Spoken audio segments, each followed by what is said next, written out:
galera, beleza? Espero que vocês estejam bem, principalmente seguros. Nesse novo vídeo aqui do YouTube, a gente vai falar um pouquinho sobre a anatomia de um ransomware. É um tema aí que está bem em voga, né, em questões de ataques. A gente soube de várias empresas grandes aí que sofreram esse tipo de ataque. E eu venho trazer para vocês um pouquinho aí de como é feito um ransomware. Vocês vão ver que é muito simples. E também como a gente protege e como a gente pode ter uma visão se caso ele estiver rodando na nossa rede. Então deixa teu like aí, compartilha o vídeo, se inscreve no canal. Tô começando a trazer um pouco de conteúdo para vocês aqui também, então a gente vai trazer vários temas de cibersegurança. A gente vai falar um pouco hoje sobre ransomware, mas sempre trazendo aquela parte do Blue Team, né, que é a parte de detecção, de proteção. Então, para a gente sempre proteger, a gente precisa entender como isso acontece, né? Então eu vou explicar para vocês certinho e vou trazer esse tema bem legal aí. Então, se você curtiu, já dá o likezinho, já se inscreve se você ainda não é inscrito, deixa um comentário aí de incentivo ou de crítica para me passar alguma coisa aí que eu possa melhorar. E também me segue lá no Instagram, na próxima telinha aqui vai ter o meu Instagram também ali, então você pode seguir, e lá eu também tenho colocado alguns conteúdos, tem meu LinkedIn também, pra gente fazer uma conexão, beleza? Então vamos começar falando um pouquinho aqui, né, da anatomia de um ransomware.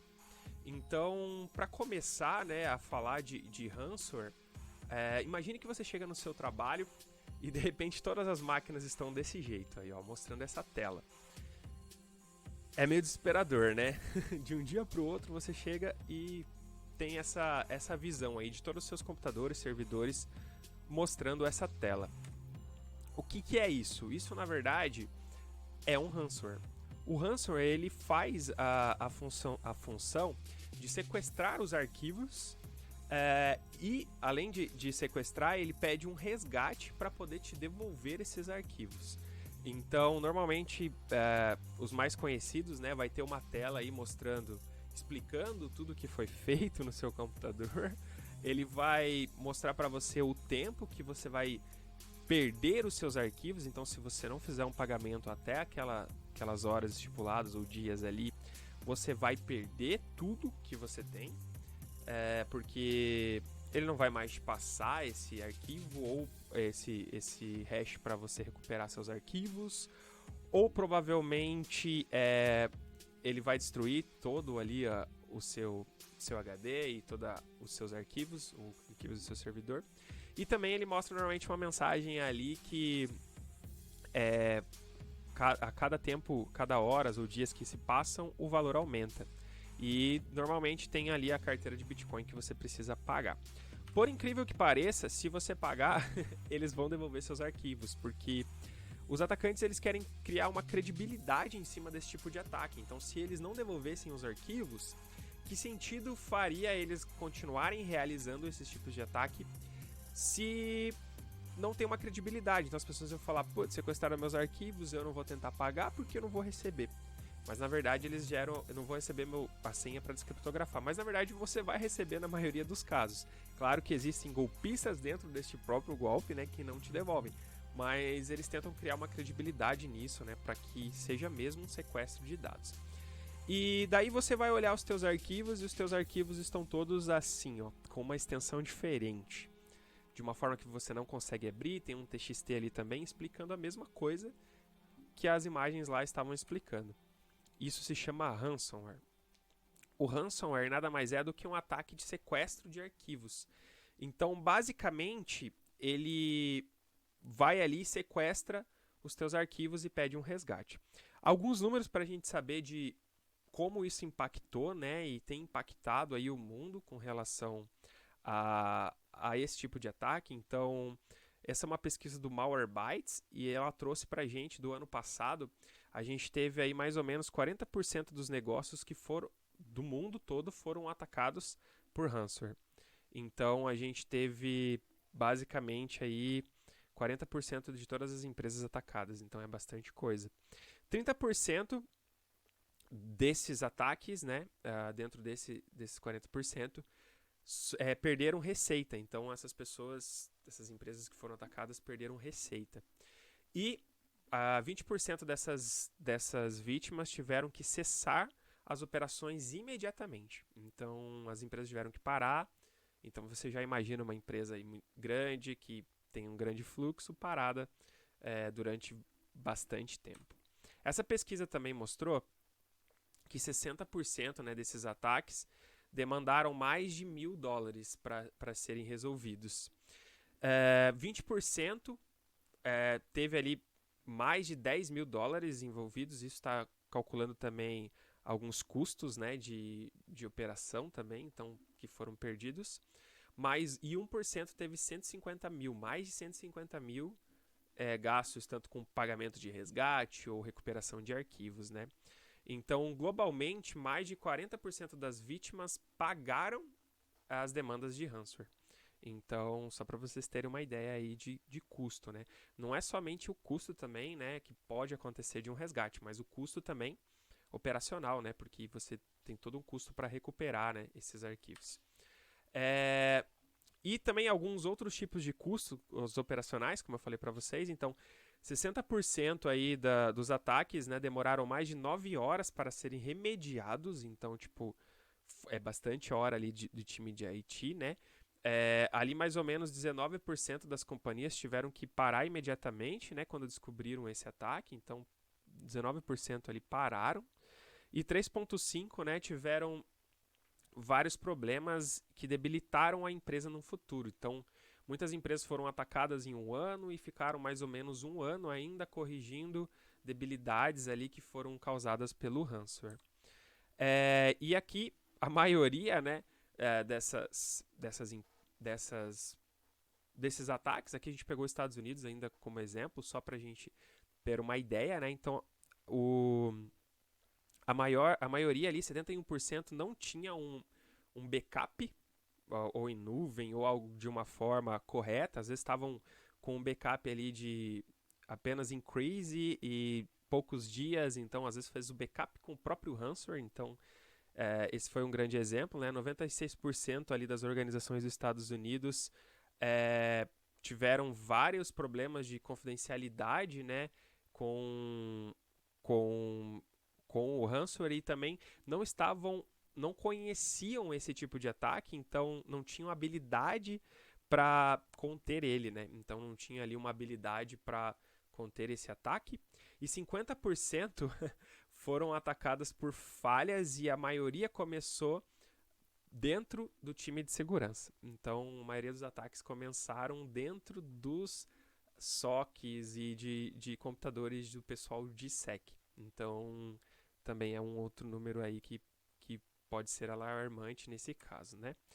Existe um site chamado Ransomware. Lá você pode pesquisar e ver quanto de dinheiro já foi transacionado por causa desse tipo de ataque, né, de ransomware. Então lá você consegue ver ali mais ou menos quanto está sendo gasto de dinheiro mesmo em caso desses tipos de ataque. E ele está classificado por frames, tipos ali de ataques, né? Então, o network, o count, o lock, que são vários tipos da mesma finalidade, né? Que é sequestrar os dados, então, que é um ransomware. Então, você consegue ter ali essa visão de como eles estão arrecadando dinheiro com esse tipo de ataque. Então, a gente consegue ver que é bem impactante, né? E você consegue filtrar ali também por meses e tudo mais, para você ter uma visão melhor de como isso está sendo realizado. Então, esse site é muito interessante. E para falar do ransomware, chegar ali num ponto de entendermos como esse código e como as coisas acontecem, a gente precisa falar da origem. Então, como que ele começou, né? A NSA, né, a National Security Agency, eles tinham desenvolvido um carinha chamado Eternal Blue.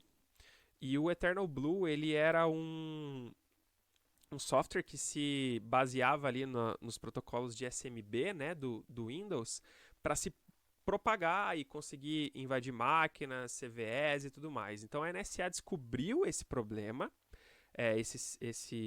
essa falha, e ela tentou usar isso e esconder, né, da Microsoft, não passar para eles, para interesses da NSA mesmo. Então eles começaram a utilizar isso para pesquisas, para algumas outras questões ali internas e não reportaram para a Microsoft esse problema.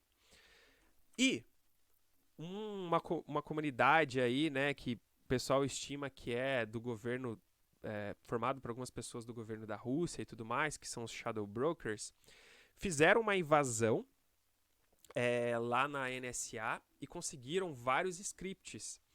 E um deles era o Eternal Blue. E o Eternal Blue ele era muito potente porque ele pegava essa falha do Windows e ele invadia as máquinas verticalmente e ia tomando, assumindo ali várias coisas através do protocolo SMB, entrava em AD, você conseguia pegar ali, escalar privilégio e tudo mais. Então, os Shadow Brokers acharam esse carinha aí. Então, eles pegaram esse Eternal Blue, começaram a utilizar ele, né?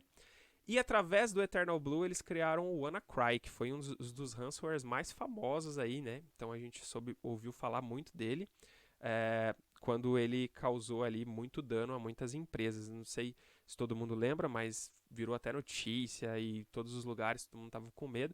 Por quê?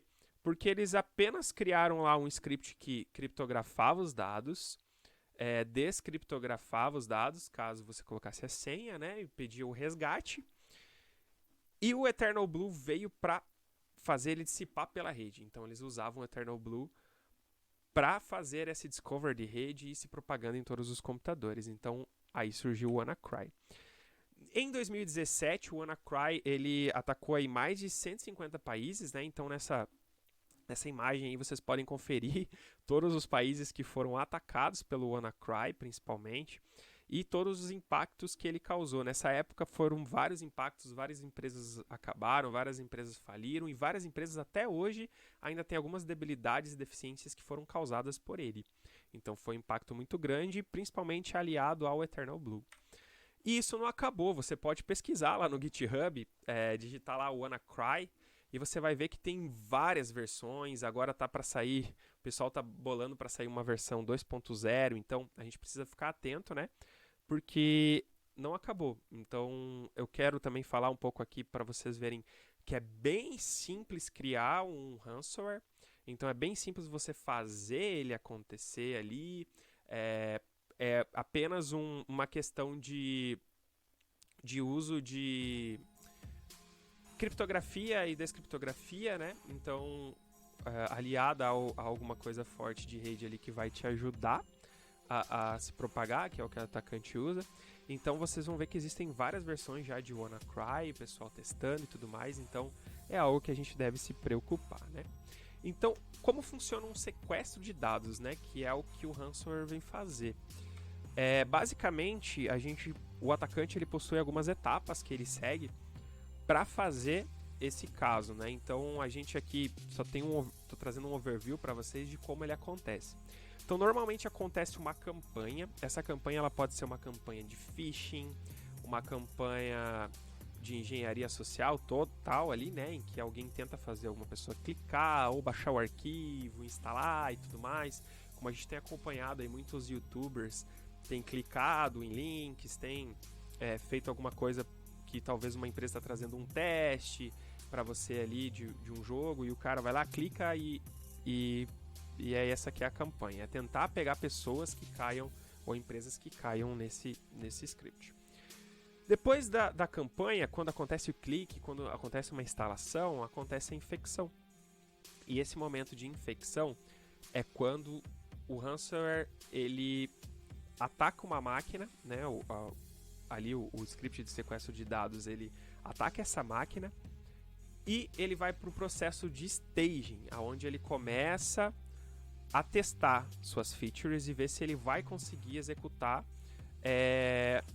tudo o que ele quer fazer, que é criptografar, enviar chave para o atacante, testar se a máquina tem internet, testar se ela está numa rede interna e várias outras questões. Depois disso, o script ele detecta que ele pode fazer coisas ali nessa máquina e ele vai para a parte de scanning. Então ele vai descobrindo na rede tudo que ele pode fazer, então através de um Eternal Blue ou de outras coisas nessa questão aí. E ele vai descobrindo várias falhas. Por quê? Porque o Eternal Blue ele aconteceu lá em 2016, 2017. Essa falha que ele vazou e tudo mais, mas a Microsoft já corrigiu. Só que tem muitas empresas hoje que não atualizaram seus sistemas operacionais e até hoje tem problema com esse tipo de ataque. Por quê? Porque ainda não atualizou e ainda essa falha existe, né? A gente sabe que muitas empresas aqui, principalmente no Brasil, não atualizam seus sistemas operacionais, não tem uma rotina de segurança. Então ele vai fazer esse scanning e vai descobrir, cara, eu posso me propagar aqui. E ele vai se aproveitando de várias libs e vai se propagando dentro da rede. Aí ele vai fazer a criptografia da primeira máquina, vai se propagar para outra, já vai criptografando outras e achando, escalando o privilégio, né? Que daí é a fase de encryption, onde ele vai fazendo toda essa criptografia. E por fim, tem o dia do pagamento, que é o dia em que provavelmente a pessoa vai negociar com o atacante, vai tentar entender ou ver o que aconteceu mesmo, e daí analisar os impactos e tomar uma decisão. Para o atacante, o dia do pagamento é o dia que ele vai cobrar a pessoa, vai falar, ó, infectei todas as suas máquinas possíveis e agora eu preciso que você me pague para eu te devolver o hash aí para você poder recuperar seus arquivos. Então essa é basicamente aí o fluxo, né, que um ataque desse é o fluxo que esse ataque acontece. E o código? Todo mundo fala, um ransomware é muito difícil, um sequestro de dados é muito difícil de fazer. Eu venho mostrar para vocês que não. Alguns samples que eu analisei para trazer esse vídeo foi o WannaCry, né, o CryptoLocker e o NetWalker, que são aí 3 bem comuns e são os principais que causam mais impacto aí nas empresas, né? Então eu analisei eles e descobri, assim, basicamente que o código de todos eles possui um encryptor, que é uma função responsável por encriptar os dados, né, botar eles em criptografia. Possui o decryptor, que tem a funcionalidade de descriptografar, causar ali uma credibilidade, né, para que você possa pegar a senha, colocar e descriptografar os arquivos. Possui um monitoramento ali de execução, né? Então o script ele fica monitorando as máquinas que ele conseguiu acessar, as informações, envia lá pro atacante, né? Então mostra quantas máquinas ele invadiu numa certa campanha, tudo mais, qual o nível que ele conseguiu de criptografia. E ele possui uma forma de salvar a key remoto também. Então quando ele vai gerar a criptografia, ele gera uma key, pega essa key e envia pro atacante, né? Seja postando num TXT ou em algum lugar cloud que ele tenha esse acesso. Ele vai lá, pega essa chave e guarda com ele, assim, essa chave é da empresa tal. Tadã. Quando for a negociação, se for necessário, eu passo para ela. E daí tem telas, né, para informar o ataque, bloqueia o uso do computador, isso é bem comum, né? Então, bloquear o uso do computador ali. E mostrar a tela, né, que nem aquela tela que vocês estavam vendo, e entre outras incrementações que é possível de ser feito, né, tempo para deleção dos arquivos, tempo para aumento do valor, integração com wallet, isso varia de cada sample e de cada tipo de ataque, mas basicamente eles possuem essas principais, né? E ele possui as formas de proliferação, então se apoderando de um Eternal Blue, de uma vulnerabilidade conhecida, então uma Zero Day, o atacante vai lá e ataca e muda apenas a forma de atacar, né? Ou se ele conseguir uma credencial de nível alto e tudo mais, ele vai lá simplesmente colocar e rodar esse script, né? Mas aí ele possui também as formas de proliferação. Basicamente, então, como a gente estava falando, ele possui encryptor. Aqui a gente tem um exemplo de um código de encryptor, né? Basicamente, aqui nesse caso, a gente está usando uma biblioteca, né, de criptografia do próprio Python, que se chama Fernet. Então, a gente está usando essa criptografia, gerando uma key, abrindo o arquivo e escrevendo esse arquivo criptografado, né? Aqui é um arquivo da NBA, né, um nba.csv, e a gente basicamente está gerando uma chave no Fernet, criptografando os dados e colocando eles lá dentro. E aqui está criando apenas um read, né, readme dizendo que foi criptografado, precisa ser pago nessa wallet e tudo mais. Claro que esse é somente para mostrar para vocês que é simples criar um ransomware, porque é apenas criptografar. Então aqui vocês estão vendo que com poucas linhas, isso aqui já é um sequestro de dados. Ele vai pegar o arquivo, claro que aqui a gente está fazendo para um arquivo só, mas ele poderia fazer aí para todos os arquivos do computador, né? E, claro, outras implementações, como salvar essa chave em outro lugar e tudo mais. Aqui a gente está salvando ela local, né, nesse arquivo aqui, FileKey, mas ele poderia estar sendo salvo remoto, essa chave e tudo mais. Mas é fácil de ver que é bem simples de criar um ransomware, né? Então esse arquivo aqui de criptografia ele é muito fácil de fazer. Então aqui a gente está basicamente criando aqui, abrindo o arquivo, criptografando ele todo e reescrevendo ele todo criptografado e criando o README. Então aqui é o arquivo original, né? Vocês podem ver que ali tem várias informações da NBA. E assim é o arquivo depois criptografado. Todas as informações dele foram convertidas para um hash. E como base, né, como core de um sequestro de dados, nós temos sempre o encryptor e temos o decryptor, para que a gente possa descriptografar os arquivos, né? Então o atacante possa descriptografar o arquivo e mostrar que é possível ali de você recuperar seus dados e tudo mais, e também para que ele crie credibilidade e te devolva os arquivos. Como eu falei, não são todos os casos, mas a maioria, eles são... O WannaCry, por exemplo, ele devolvia os dados, né? O pessoal devolvia para criar essa credibilidade.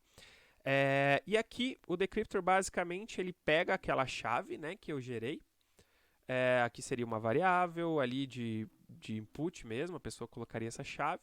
Ele pega o arquivo e descriptografa. É bem simples, usando a mesma ferramenta, a mesma lib, né? Então vocês podem ver que o arquivo ele volta ao normal. Então, não tem complexidade em fazer um ransomware. E eu repito, né? Não vão usar isso para maldade nem nada nesse sentido. Isso aqui é apenas um conteúdo de estudo, né? Mas eu estou mostrando para vocês como é muito simples criar ali uma ação de criptografia e descriptografia, né? Então, se por exemplo alguém fizer um phishing e através do phishing conseguir um acesso privilegiado, vai dentro do servidor e executa apenas esse carinha aí criptografando o arquivo, o file de usuários, a informação do AD de usuários, por exemplo, ou um backup, ou banco de dados. Então é bem simples de ser executado. Então por isso que ele é muito perigoso, né? E quais são as formas, né, de persuasão, né? Então, por exemplo, aqui, ó, existe uma forma falando que seu computador foi fechado porque foi identificado algumas questões ali de leis federais que foram detectadas, que você violou e tal. Isso é uma forma de persuasão para que você faça o pagamento, se passando ali pelo Departamento de Justiça. A gente tem o outro do NSA, se passando por alguma coisa aqui dizendo que nesses arquivos foram encontradas algumas violações ali, né? Ou alguma coisa tipo sexual ou atividades ilícitas e tudo mais, sendo que é só para te persuadir solicitando pagamento, né? E como se proteger disso, como a gente se defender, como do lado de Blue Team a gente ter aí uma visão e entender que uma máquina está sendo infectada, por exemplo, por um ransomware. Nós podemos entender que esse ransomware, normalmente ele utiliza mecanismos de criptografia. Como assim? Os samples mais comuns que eu analisei, eles usam libs padrões do Windows. Então usa ali libs de criptografia do próprio sistema operacional. Ele é também um script que faz uso alto de recursos, porque ele está ali criptografando, usando muito ali a questão de processamento, memória, HD e tudo mais para realizar esse tipo de criptografia, né? Então, uma análise dinâmica ali para o uso alto de recursos e monitoramento do uso dessas libs comuns. Então, é uma forma de você se proteger. Através de logs, através de comportamento, através de APM, você monitorar o uso de bibliotecas que seriam de criptografia em máquinas. Então, isso é algo que pode indicar, né? Na área de Blue Team, a gente trabalha muito com índices de comprometimento, que a gente chama de IOCs, que na verdade são apenas formas de você identificar algo anormal na sua rede, no seu sistema, ou algo que não está sendo feito ali de uma forma correta, está com algo anormal. Por exemplo, o CPU ele fica sempre em 20% de um servidor. De repente ele subiu para 100 e ficou um tempão em 100. Isso pode ser um indicativo de que alguma coisa está sendo executada nessa máquina. Então, uma análise dinâmica desses recursos ajuda muito a identificar, né, ali um possível ransomware. E também, essa máquina não começou a usar umas libs de criptografia, executar e tudo mais. Então você viu lá que o CPU estava sendo usado bastante, foi olhar nos logs e a máquina está criptografando alguma coisa. Pode ser um sinal de ransomware. Então já isola a máquina, já verifica o que está acontecendo. E quais são ali os mecanismos de deleção, né? Então a maioria dos samples utiliza o Master File Table, quando eles fazem a deleção, né? Para manipular os dados ali, né? O MFT ele é nada mais que um serviço efetivo ali para monitorar, a gente monitorar a identificação de um ransomware, porque se a gente vê que uma máquina, um servidor está, além de estar esses usos, tendo bastante uso ali nessas questões, e ainda estar alterando o Master File Table, que é a tabela ali de arquivos, ou deletando dados, é possível que isso seja um ransomware. Então é bom monitorar, né, esse MFT. Então a maioria do sequestro de dados ainda mantém os arquivos no disco, né, para que eles possam ser recuperados, né, mas a tabela de MFT ela é sempre alterada, então é legal monitorar essa tabela também. E muitos samples ali de sequestro de dados, eles ainda mantêm o arquivo, eles só alteram o MFT ou algumas outras coisas nessa questão de file. Então é legal monitorar todos esses serviços que manipulam arquivos ou manipulam dados, né? Então, em muitos deles é possível recuperar os dados, né? Então, também é possível. E os mecanismos de locking. Então, o script ele também faz algumas questões de locking. Bloquear a máquina, não deixar que você use o desktop, colocar uma mensagem na tela e tudo mais. Então, mais de 60% desses samples que eu analisei, eles usam Create Desktop do Windows para criar uma nova área de trabalho persistente. Então, uma forma de você monitorar também é olhar, né, se está havendo alguma execução de criação de um novo desktop, ou bloquear essa funcionalidade nos servidores também é uma boa forma de proteção, né? Alguns utilizam um approach para mostrar uma página HTML, né, e faz ali a desativação do resto dos componentes.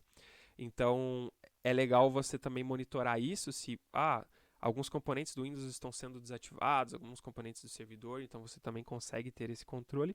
E em todos os casos uma mensagem é exibida para a vítima, então você também pode tentar olhar ali, né, se de alguma forma você consegue identificar essa mensagem. Algumas outras proteções e principais, né, conscientização e treinamento. Então é importante que conscientizar as pessoas, porque o maior vetor de ataque sempre é ali um phishing, um clique incorreto e tudo mais. Então é necessário ter essa conscientização e treinamento das pessoas para que elas saibam os perigos de usar a internet, né? Proteções de e-mail contra phishing também é importante, ter isso ativado, ter isso controlado. Gestão de vulnerabilidades, é bom ter uma gestão de vulnerabilidades bem funcional dentro da empresa para que você consiga achar muitas vezes vulnerabilidades nos sistemas operacionais que podem propagar um ransomware, então você já corrigindo, mantendo os sistemas operacionais atualizados e tudo mais, né? A segurança e monitoramento de endpoint, a gente não precisa nem falar muito, né? Mas é necessário ter um antivírus, porque eles já têm essas assinaturas de arquivos mais comuns, já conseguem detectar um comportamento diferente, proteger ali, né, as máquinas. Gestão de acessos é muito importante, porque a pessoa que pode clicar no phishing, se ela tiver um acesso incorreto, um admin que não deveria, provavelmente ela vai conceder um acesso a um atacante que vai escalar o acesso. Então é legal ter uma gestão de acesso, um controle, monitoramento de rede, como eu falei, para identificar talvez um throughput maior, algo acontecendo ali, né? O desenvolvimento dessas IOCs, né? Que nem eu disse para vocês, se baseando em libs de cripto das próprios sistemas operacionais ou uso alto de recursos, então desenvolver ali para que você tenha um controle, né, desses índices de comprometimento, né? Processo de backup também robusto, seguro, dentro de um plano de disaster recovery, testado e validado, porque se você não conseguir identificar, não conseguir agir, pelo menos você vai ter um backup e vai conseguir recuperar os seus arquivos. Então, ter ali também uma coisa muito importante é fazer o backup, mas antes de fazer o backup, você ter uma análise de malware nesse backup também, porque às vezes você pode estar fazendo backup com um ransomware. Então, usar Binary Alert, por exemplo, para te dar alguns insights, usar VirusTotal, por exemplo, para vir trazer alguma informação para você é muito importante, porque muitas empresas elas fazem o backup, mas não percebem que estão fazendo o backup do malware. E quando vão ver, fizeram o backup dos files criptografados, o malware junto, e ele foi se propagando e tudo mais. Então é interessante ter esse processo, né, de backup robusto, ali, seguro, testado, né? Testar principalmente, isso é muito importante. E ter ali, né, um plano ali de continuidade de negócio para que você tenha essa visão de como restaurar a sua empresa e como você poder restaurar os seus dados. E é isso, galera. Eu queria trazer um pouquinho para vocês aí mais dessa informação e questão aí de ransomware, né? Então, falar um pouquinho sobre esse tema. Então, deixe um comentário aí de algum tema que você queria ver, que você gostaria de ver aqui no canal. Se inscreve, né? Se você ainda não se inscreveu, deixa o like e fique atento aí que vão ter novos vídeos. Aos pouquinhos eu vou melhorando a qualidade, melhorando um pouco mais a edição aqui e deixando esses conteúdos um pouco melhor para vocês. Beleza? Valeu, pessoal. Até mais.